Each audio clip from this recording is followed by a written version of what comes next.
अस्सलाम वालेकुम, कैसे हैं आप सब। Welcome to my channel. आज मैं आप लोगों के साथ ट्रेस लेचेस केक की रेसिपी शेयर कर रही हूँ। ये एक स्पेनिश वर्ड है, इसका मतलब है 3 मिल्क, यानी कि इस केक में 3 मिल्क यूज़ होते हैं। बहुत ही ज़बरदस्त और बहुत ही मज़ेदार बनता है, आप लोगों को इंशाल्लाह बहुत पसंद आएगा।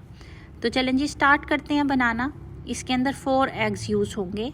एक एक अंडे को मैं तोड़ती जाऊंगी और उसकी सफ़ेदी को अलग कर लूँगी और उसकी जो जर्दी जो योक होती है उसको हमने कर लेना है अलग। एक एक करके मैंने चारों योक्स अलग कर ली थी उसके वाइट वाले पोर्शन से, और फिर उसके अंदर मैंने 2 टेबलस्पून शुगर के ऐड कर दिए। आप चाहें तो पाउडर शुगर भी यूज़ कर सकते हैं और चाहें तो ये वाली भी। बस पाउडर शुगर को मिक्स करना इजी होता है, ये थोड़ा सा टाइम लेती है मिक्स होने में। जब हम इसे अच्छी तरह से मिक्स कर लेंगे तो हम इसके अंदर डालेंगे जी दूध। ये 1 कप प्लस 1 टेबलस्पून मिल्क है। इन तमाम चीज़ों की क्वांटिटीज़ मैं डिस्क्रिप्शन बॉक्स में भी मेंशन कर दूंगी। अच्छी तरह से इसे मिक्स करने के बाद 1/4 टीस्पून मैंने इसके अंदर नमक और 3-4 ड्रॉप्स वनीला एसेंस के डाले हैं। उन्हें भी अच्छी तरह से मिक्स कर लिया है। और अब इसके अंदर मैं डाल रही हूँ जी मैदा। ये 1 कप प्लस 1 टेबलस्पून मैदा है, वो मैंने इसके अंदर डाला है। और 1 टीस्पून मैंने इसके अंदर बेकिंग पाउडर का डाला है। और अब इन दोनों चीज़ों को छान के हम मिक्स कर लेंगे अंडों वाले मिक्सचर में। छानने से ये होता है कि हमारा जो मैदा होता है, ड्राई इंग्रेडिएंट्स, उसके अंदर एक एयर सी जनरेट हो जाती है और हमारा केक बहुत अच्छा और स्पॉन्जी सा बनता है। बहुत हल्के हाथ से हमने वेट और ड्राई इंग्रेडिएंट्स को मिक्स करना है आपस में। बहुत तेज़ नहीं करना, लेकिन मेक श्योर करना है कि इसके अंदर गुठलियाँ बाकी ना रहें। अब हम वाइट वाले पोर्शन को यूज़ करते हैं। ये वाइट वाला पोर्शन है अंडों का मेरे पास। इसके अंदर मैंने 1 टीस्पून डाल दिया है जी लेमन जूस। और लेमन जूस डालने के बाद अब मैं इसके अंदर शुगर डाल रही हूँ। 1/4 कप इसके अंदर शुगर मैंने ऐड की है। और अब मैं इसे बीटर के साथ बीट कर लूँगी। इसको हमने बहुत अच्छी तरह से बीट करना है। इतना बीट करना है कि ये वाइट सा हो जाए और फ्लफ़ी सा। ये देखें जी, ये बीट करते करते इस तरह का हो गया। शुगर अच्छी तरह मिक्स हो गई है और ये काफ़ी ज़्यादा राइज हो गया। और आप देख सकते हैं कि ये कितना थिक सा हो गया। जब ये थिक होके इस फॉर्म में आ जाए तो हम इसे बीट करना छोड़ देंगे। और हमने जो पहले से मिक्सचर तैयार किया है उसके अंदर हम इसे मिक्स करेंगे। हमने थोड़ा सा उसके अंदर डालते जाना है और कट एंड फोल्ड के तरीके से हमने उसको मिक्स करते जाना है। हम डालते जाएंगे और कट एंड फोल्ड से उसको मिक्स करते जाएंगे।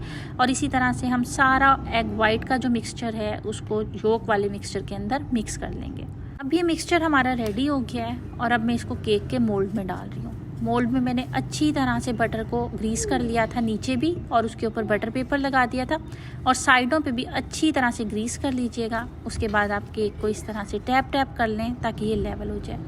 मैं इसको पतीले में बेक कर रही हूँ। 15 मिनट के लिए मैंने पतीले को प्री हीट कर लिया था मीडियम फ्लेम पे। और फिर उसके बाद मैंने इसके अंदर केक रख दिया। मैं इसको डबल स्टैंड के ऊपर बेक कर रही हूँ। इससे ये होता है कि हमारे केक के जलने के चांसेस बहुत कम होते हैं और बहुत अच्छे से बेक हो जाता है। आप लोग चाहें तो सिंगल स्टैंड पे भी इसे बेक कर सकते हैं। 40 से 45 मिनट के बाद आप इसे चेक कर लीजिएगा इस तरह स्टिक से। अगर आपकी स्टिक क्लियर वापस आ जाती है तो इसका मतलब है कि आपका केक बेक हो गया। और अगर आपकी स्टिक के साथ कुछ लगा हुआ है तो इट्स मीन कि अभी बेक नहीं हुआ, इसे मज़ीद थोड़ा सा बेक करने की और ज़रूरत है। छुरी की मदद से साइडों से मैंने मोल्ड से केक को आहिस्ता से अलग कर लिया था और बहुत इजीली केक बाहर निकल आया है, क्योंकि ये पहले से बहुत अच्छा ग्रीस हुआ था। ये देखें जी, मैं आपको दिखाती हूँ इसका बटर पेपर उतार के कि माशाल्लाह कितना अच्छा केक बेक हुआ है। बिल्कुल भी नहीं जला और कितना ज़बरदस्त बेक हुआ है। क्योंकि ये डबल स्टैंड पे था, इस वजह से इसके जलने के चांसेस बहुत कम होते हैं। अब केक को निकालने के बाद दोबारा से मैंने उसी मोल्ड के अंदर डाल दिया और एक स्टिक लेके उसके साथ में इसके अंदर इस तरह क्लोज जो है ना सुराख कर रही हूँ। आप लोग चाहें तो फोक की मदद से भी कर सकते हैं। अब बारी आती है जी ट्रेस लेचेस की, यानी कि 3 मिल्क की। 3 मिल्क में मेरे पास 1/3 कप एवेपोरेटेड मिल्क है, 1/3 कप मेरे पास नॉर्मल वाला मिल्क है और 1/4 कप मेरे पास कंडेंस्ड मिल्क है। एवेपोरेटेड मिल्क ऐसे बनाते हैं जी कि आप दूध को चूल्हे पे रख दें लो फ्लेम पे और उसे पकने दें। जब 60% आपका दूध रह जाएगा तो वो एवेपोरेटेड मिल्क होगा। तीनों मिल्क को हम अच्छी तरह से मिक्स कर लेंगे और मिक्स करने के बाद हम इसको केक के ऊपर पोर कर देंगे, यानी कि हमने केक को इस दूध के अंदर सोक कर देना है। और सारा दूध जो है केक के ऊपर डालने के बाद केक को हम फ्रिज में रख देंगे 1 घंटे के लिए। इतनी देर में हम इसकी क्रीम तैयार करते हैं। ये मेरे पास टेट्रा पैक की क्रीम है और ये हाफ पैक है मेरे पास। इसको मैंने फ्रीज़र में रख दिया था आधे घंटे के लिए ठंडा होने के लिए। और अब इसको निकाल के मैं इस तरह से बीट कर रही हूँ, विप कर रही हूँ इसको। मैंने इसको बहुत ज़्यादा विप नहीं करना, बस थोड़ा सा मैंने इसको फॉर्म में लेके आना है कि ये थोड़ी सी बढ़ जाए। इलेक्ट्रिक बीटर से मैंने इसको बीट किया है और ये देखें जी इस फॉर्म में आ गई है। आप चाहें तो विपिंग क्रीम भी ले सकते हैं, जैसी भी आपको जो भी पसंद है, जितना भी आप इसके ऊपर लेयर लगाना चाहते हैं। मैंने बहुत हल्की सी लेयर लगानी है, इसलिए मैंने बहुत ज़्यादा व्हिप इसको नहीं किया। ये देखें जी केक को मैंने निकाल लिया था फ्रिज में से और अब इसके ऊपर मैं केक की एक लाइट सी लेयर लगा रही हूँ। अगर आपको थिक लेयर पसंद है तो आप विपिंग क्रीम को व्हिप कर लें और बहुत अच्छा सा व्हिप करके आप इसके ऊपर एक थिक सी लेयर लगा लें। अब मैंने इसके ऊपर क्रीम सेट कर दी है।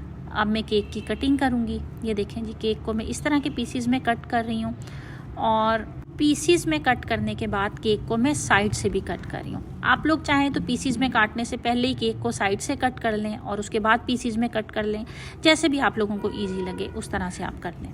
ये देखें जी केक कट हो रहा है और कितना फाइन और कितना ज़बरदस्त केक बना है। आप देख सकते हैं इसकी साइड्स कितनी ज़बरदस्त हैं और कितना ज़बरदस्त ये केक है। आप लोग भी इस केक को ज़रूर ट्राई कीजिएगा, इंशाल्लाह आप लोगों को बहुत पसंद आएगा। लुक में भी ये बहुत ही ज़बरदस्त होता है और टेस्ट में भी कमाल है। ये देखें जी मैंने अब इसको डेकोरेट कर दिया है। आप इसको चेरी के साथ कर सकते हैं, स्ट्रॉबेरी के साथ कर सकते हैं या डार्क वाले जो ग्रेप्स होते हैं उसके साथ कर सकते हैं। उसके बाद आप इसको 1.5 से 2 घंटे के लिए फ्रिज में रख दें तो इसके अंदर जो गीलापन है, क्योंकि हमने इसके अंदर दूध डाला था, वो बिल्कुल ख़त्म हो जाएगा। उम्मीद है आप लोगों को आज की वीडियो पसंद आई होगी। अगर आप लोगों को वीडियो अच्छी लगी हो तो मेरे चैनल को लाइक और सब्सक्राइब कर दीजिएगा, बेल आइकन को प्रेस कर दीजिएगा। थैंक यू, अल्लाह हाफिज़।